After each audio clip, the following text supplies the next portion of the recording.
maracucho llanero vuelve a hacer su aparición, cantando este golpecito que ahora cambiaré de son. Acelere el arpa, maestro, por favor.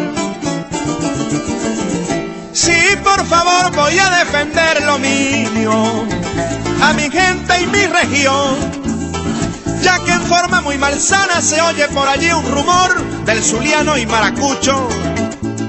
Nos tildan de fanfarrón, que somos muy arrogantes y faltos de educación, gritones y alborotados.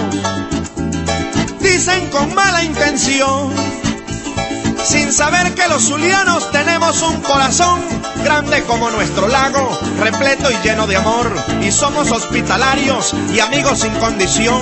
Bonchones y alegres somos, pero ese es del cielo un don. Defendemos nuestra gaita, folclor de nuestra región, y amemos quienes amamos nuestro joropo antañón, y damos primer lugar al arpa, cuatro y tambor, sin negar de vez en cuando se oye Jorge Celedón y el cacique de la junta, porque canta con pasión, y el mensaje de sus letras nos pega en el corazón. Pero el zuliano es muy noble, dadivoso y servidor, y si hay unos alumbrados, será que tienen razón. Somos el primer estado de esta bonita nación, con un envidiable puente, también un radiante sol, petróleo por cantidad y ganadería por montón.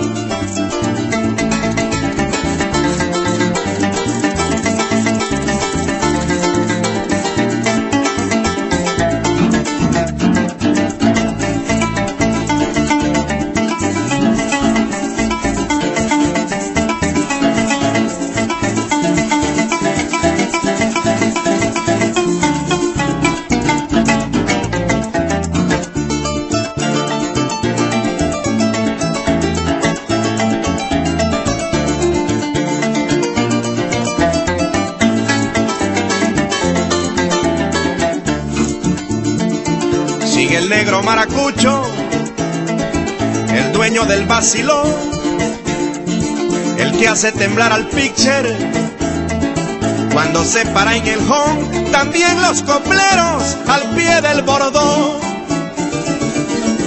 Sí, del bordón soy una mezcla de águila, cardenal y tiburón, de Tigres y Magallanes, Bravos, Caribes y León. Yo enseñé a Baudilio Díaz y a don David Concepción, al grande Luis Aparicio a punta de coscorrón, al gato Andrés Galarraga y a Santana el del Saillón, y a Mano Limpia Vizquel, que se convirtió en mi clon. Caminando bajo el agua puedo llegar al Japón, soy una fiera en la selva y al volar soy un avión. El más humilde zuliano hoy hace su descripción, para que entiendan que el Zulia tiene representación. Yo pego un grito en Caracas y se escucha en Nueva York. Hoy recuerdo el festival donde salí vencedor, que don Vicente Fernández fue el más fuerte contendor. Tercer lugar Pavarotti, a pesar de ser tenor. Por eso es que a las mujeres se les cae el pantalón. Vengo de firmar el divorcio con Caridad Canelón, porque me encontró besando en la boca Olga Tañón. Del paradero de Bin Laden yo tengo la información, y tengo más sintonía que el programa Cimarrón. Tengo más letras que Arjona, más fama que Donald Trump. Peleo más que Jackie Chan y Tyson el gran campeón. No le temo a la Llorona, la Sayona ni el Silbón.